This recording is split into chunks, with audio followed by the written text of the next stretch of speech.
આજે આપણે શીખીશું કે બાજરીનો લોટ કેવી રીતે બાંધવો અને એનાથી રોટલો કેવી રીતે ઘડવો. ખાસ તો લોટ બાંધવામાં બહુ ખબર રાખવી પડે છે, એટલે સરસ મજાનો રોટલો ઘડાઈ જશે.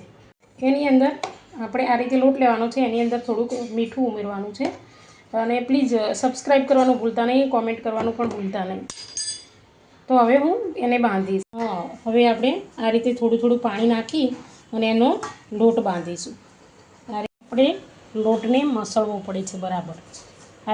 હવે આ રીતે એનો આખો ડોનો એક ગોળો બનાવી દેવાનો છે, આવો સરસ ગોળો.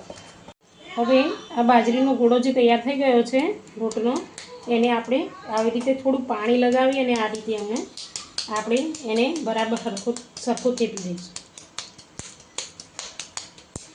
પછી આ રીતે સરસ મજાનો ગોળ ગોળ ફેરવવા, એટલે આવો આકાર થઈ જશે.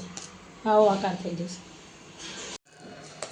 આ રોટલાને આવી રીતે નીચેથી પહેલાં ઘડવાનો છે, આમ સાચવી નહીં. પહેલાં નીચેથી આપણે ઘડીશું અને હથેળીનો આ ભાગ છે ને એનાથી ઘડવાનો છે, એટલે આ રીતે ઘડવાનો છે. સરસ નીચેથી ઘડાઈ ગયો છે.